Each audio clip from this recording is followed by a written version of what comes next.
So we're doing this tutorial because few of our students that don't live here in Toronto and aren't able to practice with us have asked us to do a tutorial that they can show to their partners or their kids or whoever's at home and kind of get them to help with dropping back. So the tutorial is going to be done in that context. And it's for someone that also perhaps doesn't practice but has to show up and hold the other person. Okay. All right. All right. So I'll be the person that doesn't practice, helping. So Yelena's doing her practice. So just so you know, after they've done 3 Urdhva 3 back bends, then they'll come to stand at the front of the mat and do the universal symbol for help in Ashtanga. This. If you see your partner or your friend, your roommate doing that, then that means they're ready for your help. Okay? All right. Then you come over and you're going to catch their waist here, around the top of the bum with your thumbs at the base of the ribs, somewhere around there. Depending on your relationship, you could be closer or further, but make sure that you're properly grounded. So you'll want to have 1 foot forward and 1 foot back instead of standing here. Because if Yelena starts to go back and I'm not sort of counterweighting properly, counterbalancing, then we're both going to go down. So I'll have 1 foot back, 1 foot forward. I'm going to keep the majority of my weight in my back foot. My front leg is straight and resisting. And then Yelena's going to start to lift the chest. I'm holding her hips. I'm pulling towards me, but also bearing down into her legs. And then she's going to slowly stretch the arms back. Good. You could look here and make sure that they're even. So maybe you could give a helpful cue, if 1 foot is turned way out, or if the elbows are bent out to the sides, And then you should probably communicate when you're here. Are you ready? Mm-hmm. All right. So lean back a little bit and then come forward. And I'm going to pull gently, trying to let her do the majority of the work. Mm-hmm. So it's important that when you hold someone that you're also kind of letting them go. Don't use all of the strength. Otherwise, they can't reach the floor. Yeah. It's hard to say, really, because it depends on the person you're working with, like how flexible they are. Yeah. And you, the person that's probably already done this, you have to be talking and cueing the partner who's assisting you as to what you need done. Should we do the 3 rocks? Okay. 2. So again, hands on the hips, 1 foot between their legs. I usually crouch down a little bit. Center of balance is nice and low. And then I use my fingers to communicate sort of softer bum, so they're not clenching too much. And the weight goes back into the hand. So sometimes it's useful as well to, if they're too long and you pull them up, they'll collapse into the lower back before they can lift. So we could say walk the hands in a little bit.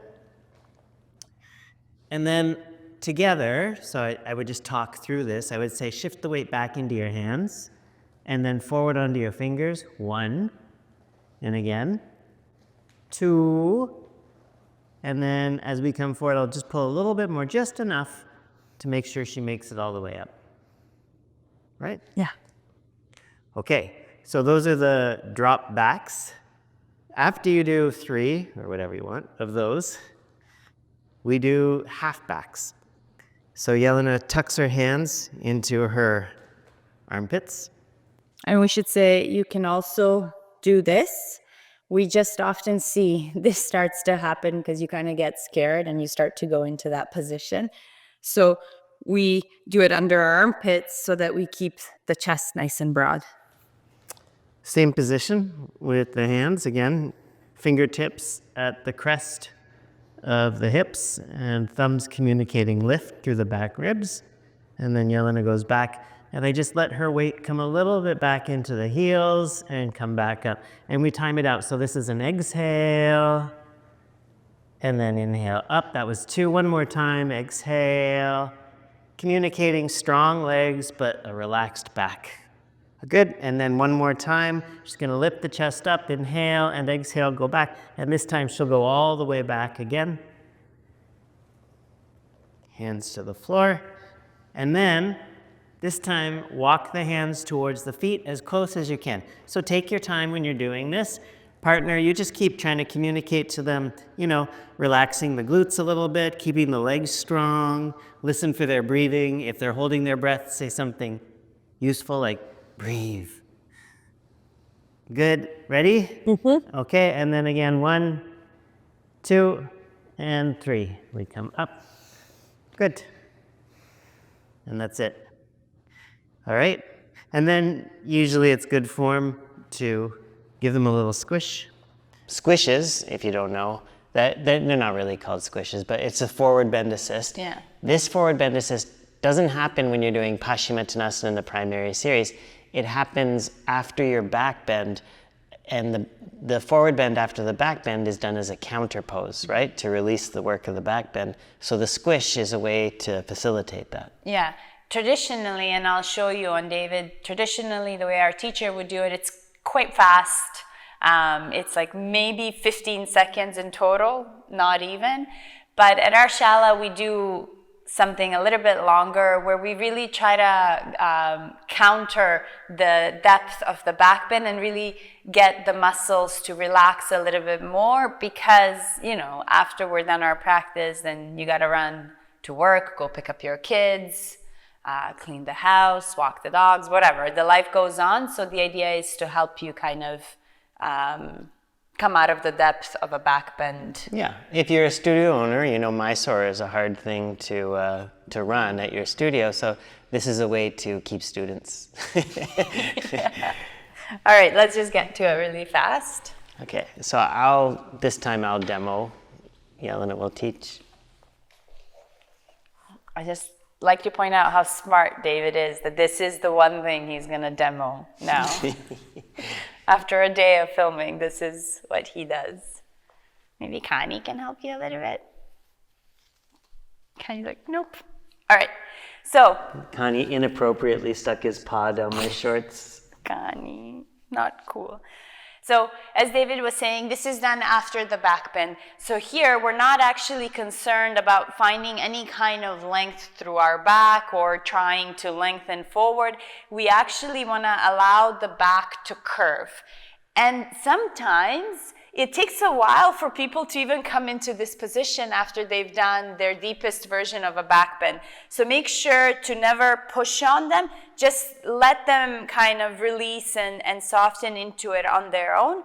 And as David kind of slowly gets into it, you always just want to make sure that the legs stay together so that the feet are not opening up. This is part of traditional cueing, and it's just another way of ensuring that the hamstrings stay protected. So the feet touch and toes point up, and if need be, the knees can be bent a little bit. If you are with tighter hamstring, you can even put your arms under your knees, or if you're dealing with a yoga butt or any kind of injury, this is another way to stay safe as you get now a little assist from the top. Otherwise, we catch the outsides of our feet, or ideally, if you can, you catch the wrist. And then notice the head drops.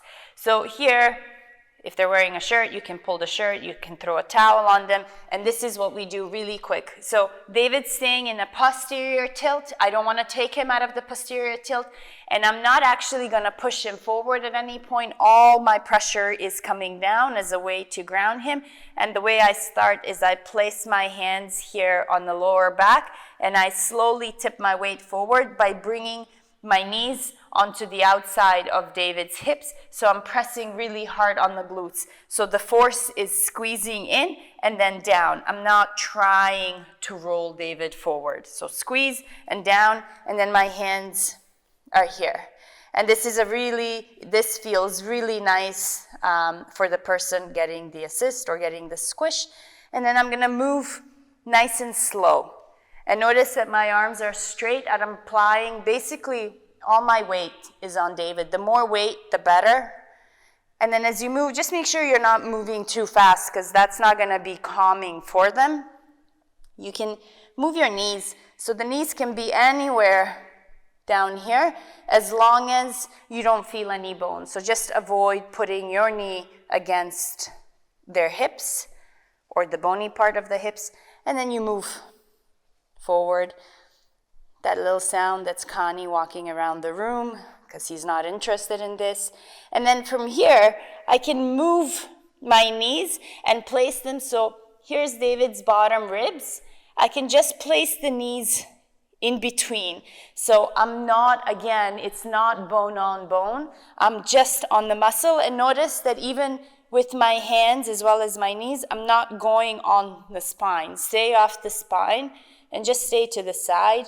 And again, moving nice and slow, really applying a lot of pressure through the heel of my palm. And then this is how you get the bonus points, the next stuff.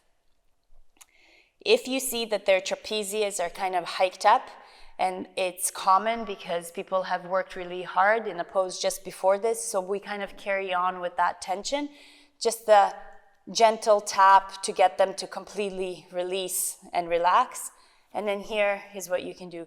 You can just grab the top of the trapezius and kind of grab the skin and the muscle and pinch. And then here, you can use your thumbs and then slide from the neck to the very base of the head. And just staying here with nice pressure, really applying pressure, so don't be too soft. If you don't apply pressure, then it's kind of creepy and useless. So applying pressure, even slow movements. You can do even one hand at a time. So I'm going to use these two fingers to pinch. And then again, my heel of the palm gets trapped just at the base. And then I would always repeat the same movement on the other side. And notice I'm staying. I'm watching David's breath. If I notice at any point that David's having a hard time breathing, I would just ease my pressure a little bit and watch and wait for the breath to calm down. Here you can use your thumbs again, move down. And then this is the bonus points here. This is the part of our back that, we try to bend into as much as possible. And so these muscles here get really tight. So if you can grab and pinch these muscles side to side, it's another way to help and release it. And just staying with it. Again, don't move fast. And my knees are constantly squeezing in and pressing down. You can do this diagonal thing, so one hand stays here, the other one goes here, and so I'm giving David diagonal length that way. And then notice when I switch my hands, there's always one hand that maintains contact as I switch. So I don't lift both hands or completely come off and then reposition myself. There's constant contact. I learned this from my own massage therapists. And then at the end, you can always do something like this before you come off, or you can even do the neck stuff again, giving it a little bit of length, encouraging the rounding in the back, and then slowly coming off. How was that? That was so-so. That was great. Super. Did you get to everything? I could spend another 15 minutes talking about this. There's so much more that you can do. You can go from the neck and then bring your thumbs here to the jaw area, and it feels incredible in that moment when you're massaging it. You can use your forearms, and your knees are on the hips somewhere, but your forearms are along the upper back, and kind of just use your forearms to move forward. It can be so so nice, so blissful, really, after the back bending, the intensity of the back bending, the forward bends, when you get assisted in them like that. It feels good to lengthen your body out, but then also your nervous system Connie and hair. your you know, and your heart rate, everything just slows back down again. Yeah, you really see the benefit of kind of this prolonged and very intentional squish, because it does help the person, ground after doing a backbend. All right. What did you think? Let us know. Do you want to see more assisting videos? And if so, let us know which assists we should do. Yeah. What are you interested in, whether you're a teacher or you're a student and you're just curious. Make sure to subscribe and like it if you liked it. Okay, see you next week. Bye.